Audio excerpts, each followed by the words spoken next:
Yes. Please proceed. Thank you very much. We take this opportunity to acknowledge the leadership of the EFF and present here the officials. Yes, Honorable Member, just a minute, Honorable Malema. Honorable Member, what's your point of order? Speaker, on the point of order, I'm rising to find out what is Honorable Malema going to debate. He was not part of the SONA. There's nothing for him to debate. He must sit down. No, unfortunately, Honorable Member, that's not the point of order. Please proceed, Honorable Malema. I have no time for boys.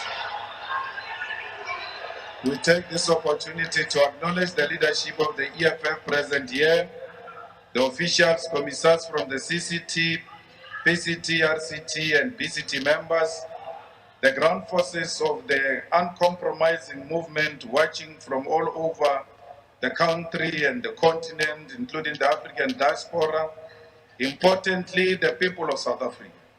We also acknowledge the leadership of the opposition parties present here in Parliament. Under normal circumstances, we're supposed to acknowledge a president and a speaker of Parliament. But for a very long time now, and particularly after the revelations of crimes in Palapala, we can boldly state that the South Africa does not have head of state and president. The one who was here, there before, has renounced his constitutional privilege to continue as President of the Republic of South Africa. South Africa's constitution obliges anyone who is elected as a president to uphold, respect, and defend the constitution, and we can say boldly here that Mr. Ramaphosa has failed to uphold, respect, and defend the constitution. The misconduct of the Speaker on the 9th of February 2023 has also disqualified her as a legitimate Speaker of Parliament. The Speaker referred to members of this House as animals and violated the Constitution and the rules of the National Assembly when she allowed the police to invade Parliament and made it worse by calling on the security forces of South Africa to enter the chambers to intimidate peaceful members of Parliament who had their hands up, holding placards to protest against the sole director of Ntaba Nyoni Estate Pty Ltd, the company that owns Palapala Farm in Limpopo and unlawfully engaged in trade through currencies that cannot be used in South Africa. As a result, we have already submitted a motion of no confidence against Mrs. Nosiviwe Mapisa Nakula, and we officially withdraw our honor we previously showed her. We also apologize for having showed her the honor when she evidently does not respect Parliament, does not respect the laws of this country, and can do everything to stay in office. Under no circumstances should a democratic parliament be harassed and intimidated by the state security forces. The Constitutional Court has ruled that the police must stay away from lawmakers. It is the responsibility of the Speaker of Parliament to make sure that members of Parliament execute their responsibility without any fear or intimidation. But once you usher in police inside the chambers, you are effectively saying and allowing the tyrant to intimidate and even possibly prosecute those who disagree with the tyrant. The police must never be allowed inside the chamber because that is where the executive is held accountable. And those who are in power, if they do not have answers, may be tempted to use the security forces to intimidate those who are holding them accountable. I've known the president of the ANC longer than many of you, and he has known me when I was very young. Under no circumstances will he ever be threatened by me, or can he feel that his life is under threat because Julius is next to him. I've been next to him before. Many of you joined the ANC, including the second Deputy Secretary General of the ANC. So there is no need for you to behave like you can protect him. against the people who sit with him in the chamber, and he does so without even having bodyguards, without being intimidated. The president himself said when he was playing golf the following day that he never felt intimidated, neither was he scared when he was in this parliament. So who are you saying? What are you saying? The people who use your own stomachs to think. The president has put you under the bus, those who said the president was under threat. He said himself was never under threat, neither was he intimidated. So what were the police doing here? They were here because the speaker has lost total control of this parliament, and that's why she must step down. We take this opportunity to pay tribute to fearless ground forces and volunteers who gathered 10 years ago in Uncle Tom's Hall and said economic freedom in our lifetime. The organization that you started 10 years ago is a force to be reckoned with and a fighting instrument in the hands of the people. Despite the fact that you, as ground forces of the EFF, defined the EFF to be, amongst other things, a protest movement, you also said we are a government in waiting. As we are talking here today, we are a government in the city of Johannesburg, where the EFF was founded. And the EFF is responsible for public safety and healthcare and social development. We can assure the people of Johannesburg that the crime in the economic capital of South Africa will go down, and our communities will receive better primary healthcare, which will be premised on massive public education on healthcare and health matters. Public safety is what we are going to ensure. We will demonstrate to the people of Johannesburg that we will reduce the levels of contact crime, murder, robberies, car hijackings, assault with intention to do grievous bodily harm in all crime spots of Johannesburg, particularly Hillbrow, GP, Central Johannesburg, Orange Farm, Alexander, Ivory Park, Honeydew, and Midrand. We will not tolerate criminals anywhere in the city of Johannesburg. Our energy services must Honorable Malema, just a minute. I see your hand is up, Honorable Member.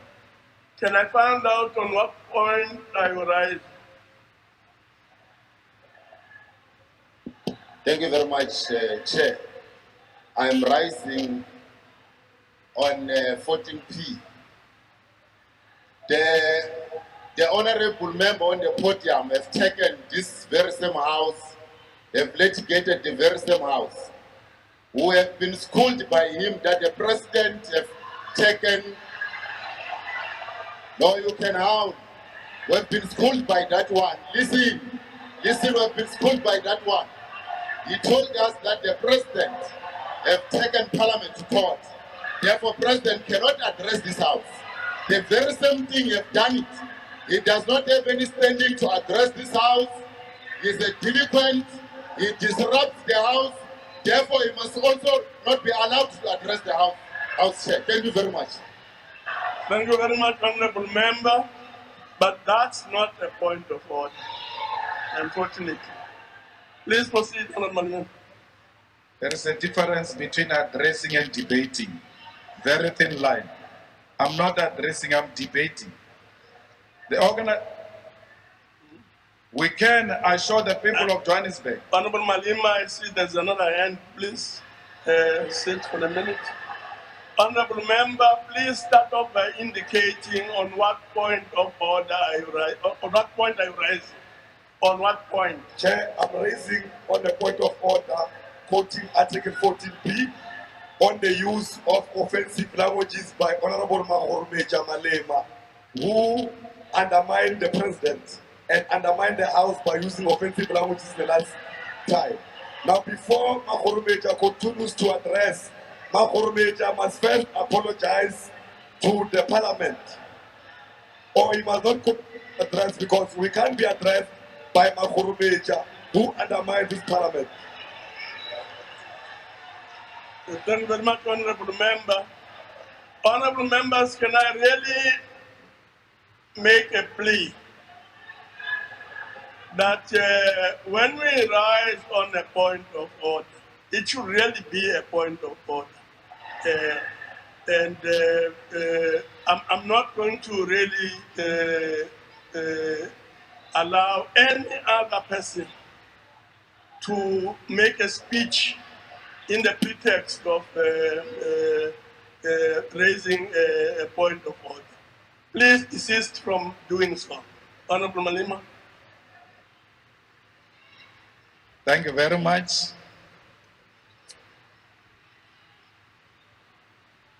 The health and social development, the primary principle and approach of the EFF to healthcare is based on primary healthcare and accessibility of clinics for 24 hours. Each and every ward in the city of Johannesburg must have healthcare facility, whether it is a hospital, clinic, poly or mobile clinic. What primary healthcare means is that our nurses and departments of health as a whole must not wait for patients to come to them only when they are terminally ill and require expensive and sophisticated healthcare operations. Primary healthcare means that the Department of Health must perpetually and permanently raise awareness and conduct massive public education of essential preventative health issues confronting our communities. Our health department will work with schools, community forums, and community-based organizations to publicly educate our people on preventative healthcare measures. We will make sure that all the acting positions, both in public safety and in health and social development in Johannesburg, are filled so that we can give our people a proper service. The EFF remains the only dependable and reliable weapon for the total liberation of the working class and Africans here in South Africa, the African continent, and the African diaspora. Throughout the year, we'll be celebrating the 10 years existence of the EFF and preparing for a journey ahead. We take this opportunity to say to the people of South Africa, what you are listening to is not a real state of the nation, it's a hearsay. Our country is in the middle of several man-made crises. The man who's currently at the center of South Africa's crisis is a full-time businessman, animals trader, possibly a puppet of both the domestic and global capitalist interest, who has said that the job of president for him is a part-time job, Mr. Cyril Ramaphosa. Let us start from the bottom. Despite many promises of universal access to early childhood development, millions of particularly black children in villages and townships have no access to early childhood development. What this means is that children of white people are born with strategic advantage and privilege over black children because white people's children start education before even turn 2 years old, while black children are only given access to education at the age of 5 and 6. And even when they go to school, these schools do not have the advanced technologies and teaching support system available for white children. This year will mark exactly 29 years since the first inclusive elections, yet we still have primary and secondary schools that use pig toilets, and we still have schools without electricity, without water, without access to basic necessities. The reality is that public education in South Africa has collapsed and has opened space for extremely expensive private schools which majority of our people cannot afford and cannot reach. In the year 2022, almost 1 million students wrote their senior certificate examination, matric, and yet there are less than 200,000 spaces available in universities of technology and universities, because no one amongst those who are in government planned for the future of these students. In actual fact, there's been more than 4 million applications into institutions of higher learning when the spaces available are less than 200,000. Despite the former president of the ANC announcing fee-free higher education in 2019, there's still no free decolonized education in South Africa. Academically deserving yet poor students are being turned away from institutions of higher learning because of lack of money. Those who protest against fees are being shot and killed with no consequences, like fighter Madonsela was killed at the Durban University of Technology. There is still a shortage of more than 500,000 beds for students at Tibet colleges, University of Technology and universities, and without decent and safe accommodations, students are subjected to high levels of crime, abuse, and often taken advantage of by different people. The South African government has neglected its obligation to create a safe and conducive teaching and learning environment for students. Those who sacrifice and go through endurance of finishing their students are often thrown into a very large section of the unemployment in South Africa. More than 12 million capable South Africans who are looking for jobs, including those who are discouraged, cannot find jobs anywhere because there is no meaningful program to create jobs for young people. Unemployment in South Africa is too high, and as if that is not enough, the South African Post Office has announced that it will be worsening the crisis of unemployment through retrenchment of more than 6,000 workers. The fact is that South Africa currently has close to 20 million people who are dependent on social grant, and it's not a cause for celebration, particularly when viewed from the fact that even these social grants do not eliminate poverty. There is absolutely no child and definitely no adult who can survive and thrive with $350 or $450 per month, whereas in a country with rising costs of living. Not even the dogs of the presiding president survives on $450 per month.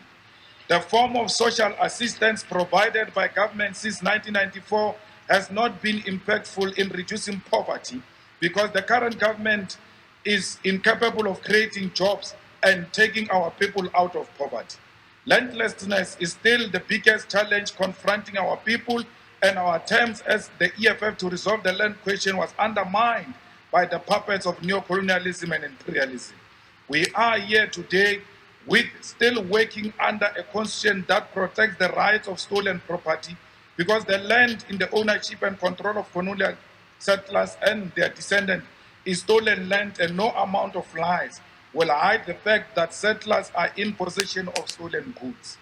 In the middle of joblessness, and many crises that define South Africa, we have high levels of crime which are perpetuated by the fact that we have an incapable and unwilling police minister who has always shown up after the crimes and only pose for cameras. This leader has demonstrated that he has got nothing to offer except to project himself as a modern-day model. He is indeed a certified fool without any alternative to reducing crime in South Africa. We said before that the current leadership of the police is incapable, and we are firmly called for the removal of some of these imposters, and our cries fell on deaf ears. Let's see the point of order. This is the point of order.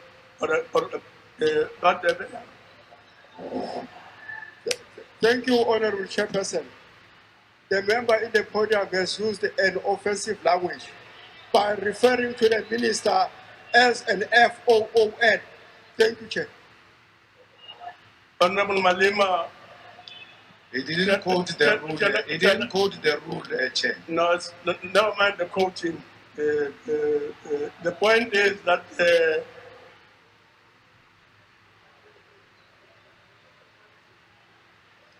I can't hear you, Chair. Switch on. They wrote for you. Switch on. Honorable Malema, please behave. I can't hear. Please behave. Please behave. Now, Honorable Malema, I'm calling upon you to withdraw the use of an offensive word, and that word is food. I withdraw, Chair. Thank you We very have much. on several occasions called on the President to release the clever minister who has always shown up for cameras all the time there is a crime scene with an intention of arresting wrong people and mess up the crime scene and mess up the case. Today we speak, crime has gone very high in South Africa in all respect. We don't even want to talk about GBV. We don't want to talk about catch in transit haste. We don't want to talk about contact crime because the leadership of the police is in cahoots with the criminals. The only way we can be defeated in dealing with crime is only when the leadership of the police is working with criminals. The leadership of the police works with drug lords. The leadership of the police works with Nkabis. the leadership of the police is in the payroll of hitmen and women of this country. The leadership of the police actually planned the assassination of our deputy president, a matter that we brought to the attention of the president, that the minister was involved in the plot of killing the deputy president of the EFF. This is a matter that has been reported Honorable and has been Malema, confirmed. Honorable Malema, please take your seat. Honorable Katebe, on what point are you rising? Chairperson, thank you, Honorable Chairperson. The member has cast aspersions on the minister without substantiating the fact. Yes. No, Rule 12 is very clear. Rule 12 Chair is very clear that the rules of the NA apply in the joint sitting when the member of the NA is on the platform. So the member violated Rule 85 of the rules of NA. Thank you, Chair. Honorable Malema, I'm sure by now you know that if you are to make an allegation such as the one that we have made now, you need to have a substantive motion put in front of the House so that the matter can be thoroughly debated, considered and debated. So I'm asking you again to withdraw. I withdraw, Chair. Thank you very much. When the daughter of our former Secretary General was killed, it is the police of South Africa who went to the suspect and said to the suspect, put the name of Floyd Shibambo, that you worked with Floyd Shibambo to assassinate. Honorable Malema, just a minute. Honorable member, on what point are you rising? Thank you so much, House Chair. I'm rising on the point of privilege. House Chair, I want to address you and ask you a question on privilege. And the question is that the rule says when a member is kicked out of the House for the duration of the debate, that member may not continue in the same debate. Now the SONA has resuming, has not adjourned. Now the same member was kicked out of the sitting in the same debate. So I want to ask you, you can come back later and make a ruling around it. The question is that, is the member per the rules allowed to continue and participate in the debate when he was moved out of the debate? Thank you. Unfortunately, honorable member, that rule is not applicable. So the member has the right to participate in the proceedings, but issues such as the ones that you are raising can be pursued in the Joint Rules Committee and in other related parliamentary structures. Thank you very much. Please, Honorable Malema, please proceed. Thank you very much. The Deputy President of the EFF has been targeted by the leadership of the police, which was willing to connive with suspects and persuaded the suspects to put the name of the Deputy President of the EFF in the murder of our former Secretary General's daughter. When they refused after being beaten, money has been offered to them to implicate the Deputy President of the EFF in the murder of our own daughter. Why do they do this? It is only known to them. But I'm using this example to demonstrate to you that the leadership of the police is working with criminals. And for as long as the leadership of the police is working with criminals, we will never defeat crime in this country.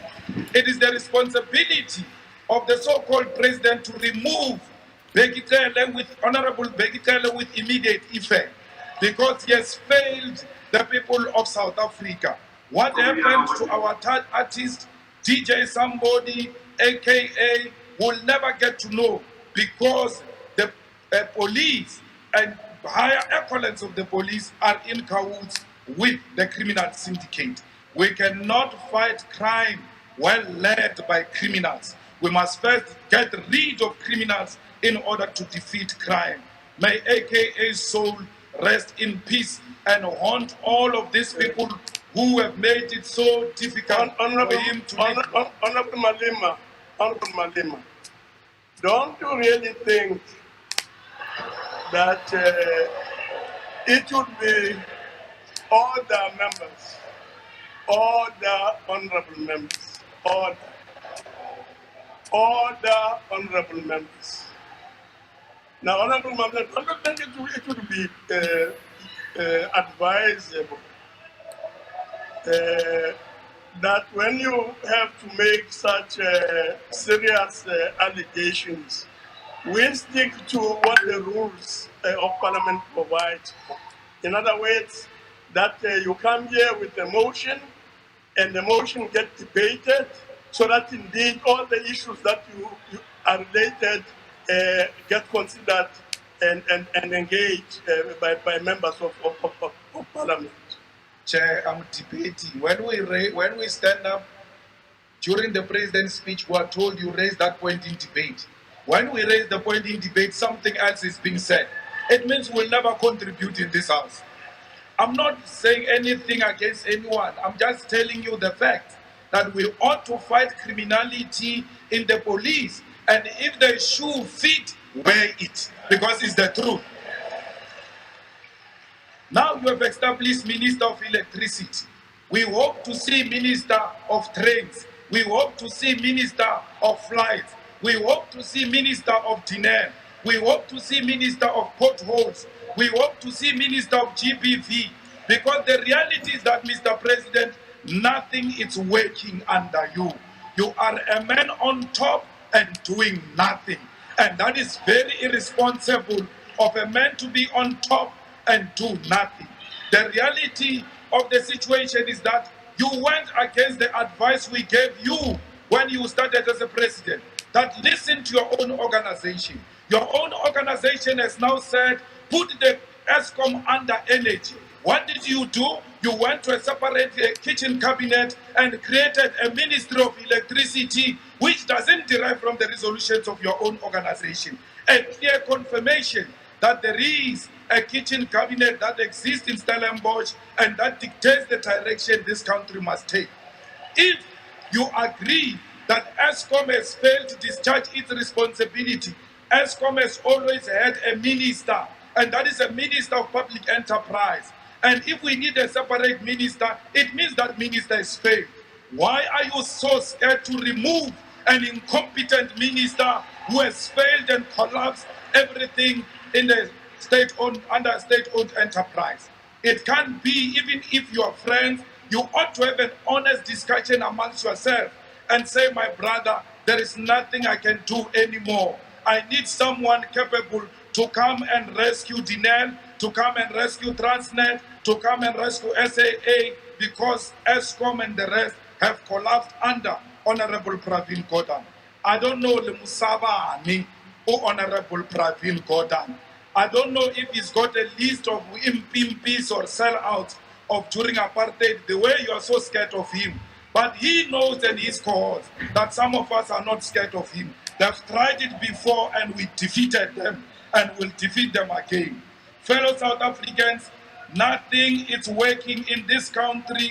You were promised all manner of things when President Zuma was removed. Things are worse. Things will get worse because the president said that this electricity crisis is not going to be resolved in the nearest future, at least for 2 years. When he says 2 years, he means 5 years, or even more than that. It is up to you, South Africa, if you want to declare that enough is enough. We must make sure that on the 20th of March, we remove this puppet government from power. We must make sure that on the 20th of March, we demand the resignation of Mr. Ramaphosa. We must make sure that on the 20th of March, we demand the stopping of crime. We demand that the money launderer must be removed from office. We demand that crime in South Africa must be something of the past. If you want employment and you are sitting at home in darkness without a hope, your future is in the EFF. Join the shutdown on the 20th of March when we bring South Africa to a standstill. Only cowards who are in the pockets of capital will be scared to come to the streets on the 20th of March. We tried here in Parliament, they used their majority to defend criminality. We tried in the court, they used the judiciary to defend their criminality. We are left with no option. The streets are calling our names. The picket lines are calling our names. And all South Africans, we look forward to seeing you on the 20th of March, 2023. Only the fearless will be on the streets and holding this puppet government accountable. We are not scared. Only Amagwana will go and beg the president that he must not resign. But all those who know that the president did nothing for this country, including himself, will encourage him to resign. Because the president had already resigned. And once you have resigned and you are convinced by affection to stay, you must know that it is only the body that remains there. The conscience is gone. Because the conscience is the one that wrote a letter. No amount of factionalism can bring back that conscience. I don't know what the deputy president, the former deputy president is doing here. He allows them to use him against Paul Mashatile, but he knows that these people don't want him. They don't want you. Stop pretending that they want you. And former deputy president Didi Mabuza, please join the streets on the 20th of March. Honorable Malema, Honorable Malema, all of us, let's go on the street on the 20th of March. Patria muerte! Patria muerte! Patria muerte! Thank you very much.